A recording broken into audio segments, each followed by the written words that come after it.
છે. તમે જુઓ કે ભાજપની વોટ બેંક છે ને દિલ્હીમાં 32 થી 38% એવરેજ છે. એટલે ભાજપની વોટ બેંક ઘસાતી નથી. વોટ બેંક કોંગ્રેસની ઘસાય છે અને કેજરીવાલની ફ્લેક્સિબલ રહે છે. તમને નવાઈ લાગશે, હું સ્ટડી કરતો તો 2013 ઇલેક્શન, 2014 ઇલેક્શન, 2015 વિધાનસભા ઇલેક્શન, 2019 લોકસભા ઇલેક્શન, 2020 વિધાનસભા ઇલેક્શન, 2024 લોકસભા ઇલેક્શન. અગાઉ મેં તમને કહ્યું એમ કે ભાઈ 2014, 2019, 2024માં ભાજપે ક્લીન સ્વીપ કરી. પણ તમને નવાઈ લાગશે કે જે કોંગ્રેસનો વોટ શેર વિધાનસભાની ચૂંટણીમાં 4% થી 5% છે ને, એમનો વોટ શેર જ્યારે લોકસભાની ચૂંટણી થાય છે ને ત્યારે નંબર 2 પોઝિશન પર આવી જાય છે.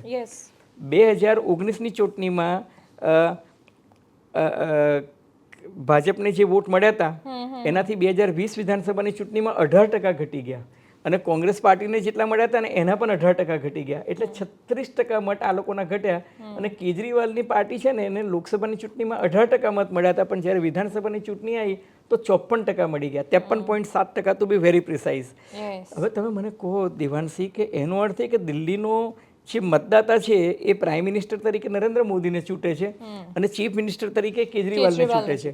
હવે 2020માં છે ને કોંગ્રેસ પાર્ટી તો છે ને ઓલમોસ્ટ મૂર્છિત અવસ્થામાં હતી.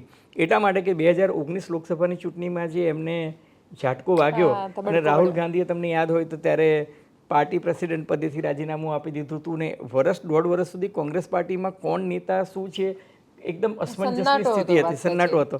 એટલે 2020 વિધાનસભા ચૂંટણી જે છે એ કોંગ્રેસે એમ લિટરલી જેમ ગુજરાતમાં ગઈ વિધાનસભા એમ આપી દીધું ને કે ભાઈ વન સાઇડેડ જાઓ લડી લો, જે લોકલ લેવલને કીધું જેને લડવું, એ રીતના 2020ની ચૂંટણી જવા દીધી હતી. આ વખતે કોંગ્રેસ પાર્ટીએ પણ કમર કસી છે કે ભાઈ એટલા માટે કે કેજરીવાલ નામની ફિનોમિના બધે નડે ને એમને.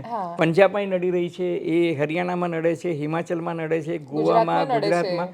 એટલે એની કરતાં એમને એવું લાગે છે કે ભલે ભાજપ જીતતી આપણે કેજરીવાલનો ખતમ કરો. કેજરીવાલ એવું માને છે કે કોંગ્રેસને સાવ હું ખતમ કરું ને કોંગ્રેસને ખતમ કરવા માટે અત્યારે મમતા દીદી અને અખિલેશ મુલાયમસિંહ યાદવ પણ એમને સપોર્ટ કરી રહ્યા છે કે ભાઈ કોંગ્રેસ માપમાં રહેવી જોઈએ. એટલે આ બધી છે ને અંદર ઘર ફૂટે ઘર જાય એવું છે. એટલે વિપક્ષી એકતાનો પણ અભાવ છે અને ભાજપને તો એનો ફાયદો મળશે એટલા માટે કે તમે જુઓ, મેં તમને કહું કે ભાજપની વોટ બેંક છે ને 32 થી 38% સુધી તો દિલ્હીમાં રહી જ છે, વિધાનસભા ચૂંટણી હોય કે લોકસભા ચૂંટણી હોય. એટલે લોકસભામાં તો એ વધી જાય છે, 54 થી 68% સુધી પણ જાય છે. એટલે ભાજપ જે છે ને એ અમુક બેઠકો તો એની ગણેલી જ છે કે ભાઈ આટલી તો ભાજપને મળશે જ. એ 2015, 2020નું જે ચૂંટણીનું પરિણામ હતું કે જેમાં ભાજપને માત્ર 3 બેઠકો અને 7 બેઠકો મળી હતી, એવું આ વખતે નહીં થાય. ભાજપની ટેલી આ વખતે ભયંકર વધશે. તમને એવું લાગે છે સત્તા પરિવર્તન થઈ શકે આ વખતે? મને નવાઈ નહીં લાગે.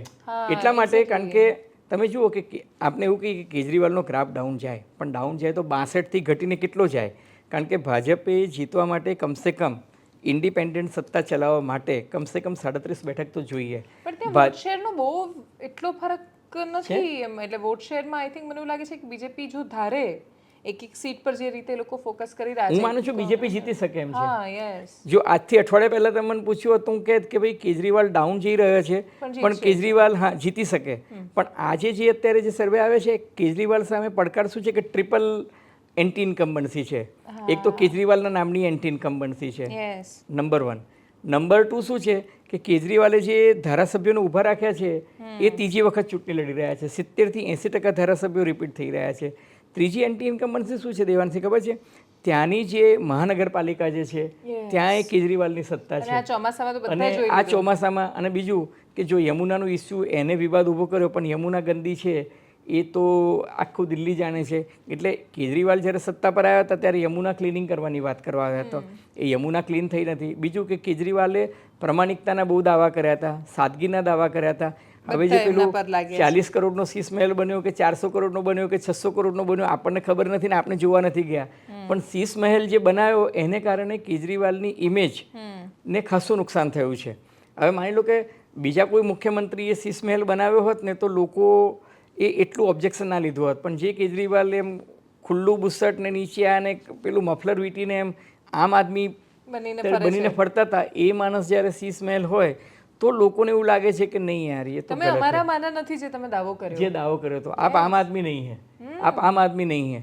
એટલે તમે જુઓ કે કેજરીવાલની જે પેલું કથની અને કરનીમાં જે અંતર લોકોને દેખાવા માંડ્યું દિલ્હીમાં, પ્લસ શરાબકાંડ થયો.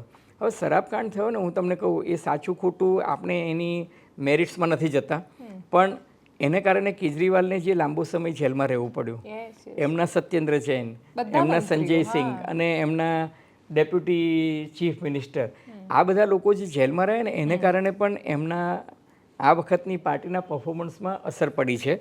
અને બીજું કે લોકો કદાચ એવું પણ માને છે કે ભાઈ કેન્દ્રમાં જે સરકાર હોય એ જો દિલ્હીમાં રહેતી હોય તો પેલી જે સાચા અર્થમાં ડબલ એન્જિનનો એડવાન્ટેજ જે મળવો જોઈએ એ મળે.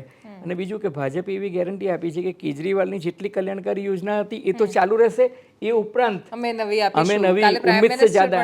અને બીજું કે વડાપ્રધાન નરેન્દ્ર મોદીએ પણ 3 જાહેર સભાઓ કરી છે, ગત વખત કરતાં ઓછી છે, પણ મેં કહું ને કાર્પેટ બોમ્બિંગ આજે દિલ્હીમાં લગભગ 36 જેટલી જાહેર સભાઓ ભારતીય જનતા પાર્ટીના અલગ અલગ નેતાઓ કરી રહ્યા છે. પૂર્વાંચલથી એટલે કે પૂર્વાંચલથી, બિહારથી, ઉત્તર પ્રદેશથી, રાજસ્થાનથી, મધ્યપ્રદેશથી દરેક જગ્યાએથી નેતાઓ ત્યાં જઈને કાર્પેટ બોમ્બિંગ કરી. ગુજરાતીઓ પણ જઈ રહ્યા છે. આપણા ઘણા બધા ધારાસભ્યો અત્યારે દિલ્હી એક મત વિસ્તારના કામ કરી રહ્યા છે. એટલે ભાજપ પાસે છે ને આ સંગઠનની જે તાકાત છે એ ગજબની છે. એટલે ભાજપ ચૂંટણી જીતશે તો મને સહેજ પણ નવાઈ નહીં લાગે, બલકે મને એવું લાગે છે કે આ વખતે છેલ્લા રોજ બીજેપીની સીટ વધી રહી છે. અને કોંગ્રેસે છેલ્લે જે પત્રિકા વોર ચાલુ કર્યું ને એ પત્રિકા વોરમાં એમણે એવું કીધું છે કે આમ આદમી પાર્ટી દલિત, ઓબીસી અને મુસ્લિમ વિરોધી છે. હવે દલિત, ઓબીસી અને મુસ્લિમ વિરોધી તમે કહો તો તમે કેજરીવાલની 36 બેઠકો પર સીધો જેને કહો છે ને જનોઈ વડ ઘા મારી રહ્યા છો. અને 12 બેઠક મેં તમને શરૂઆતમાં જ કહ્યું કે 12 બેઠક તો શિડ્યુલ કાસ્ટ વડી અનામિત છે અને 8 મુસ્લિમો પ્રભાવિત છે. હવે કેજરીવાલે જે ભૂલ કરી એટલે સ્ટ્રેટેજિકલી એને સાચું ખોટું જે લાગ્યું હશે, એને એવું લાગ્યું કે મહારાષ્ટ્રમાં શિંદે સરકારે મૌલવીઓને પગાર વધારો આપી દીધો હતો, તમને ખ્યાલ છે? હજ ફંડ વધારી દીધું હતું, બીજું બધું કરી નાખ્યું હતું. કેજરીવાલે પણ એમ હિન્દુત્વની બીજેપીની લાઈન કાપવા માટે એને શું કર્યું કે ત્યાં પૂજારીઓના અને શીખના ગ્રંથીઓના પગાર વધાર્યા. પણ ત્યાં મૌલવીઓ જે છે અને મુસ્લિમ સમુદાય એનાથી નારાજ છે કે ભાઈ અમને કેમ અન્યાય. એટલે તમે જુઓ કે તમે હિન્દુત્વવાદી છો એવો એક ઠપ્પો લગાડવા છતાં તમે મુસ્લિમ વોટ બેંક જે છે એને નારાજ કરી. એટલે કોંગ્રેસ આ વખતે પોતાની વોટ બેંક સુદૃઢ કરવા માટે તમે જુઓ સંદીપ દીક્ષિતને, અજય માકનને, રાહુલ ગાંધી ને, પ્રિયંકા ગાંધી ને, ખડગે જે રીતના મેદાનમાં ઉતરી રહ્યા છે, મને એવું લાગે છે કે એ પણ પોતાનું વજૂદ સાબિત કરવા માંગે છે અને કેજરીવાલની વોટ બેંકને ખતમ કરવા માંગે છે. ફાઇટમાં મને એવું લાગે છે જેમ ગુજરાતમાં ભાજપનો ફાયદો મળ્યો હતો એમ દિલ્હીમાં ભાજપ ઝઘડે એટલે વાંદરો ફાવી જ જાય, એમાં કોઈ સવાલ હોય જ નહીં.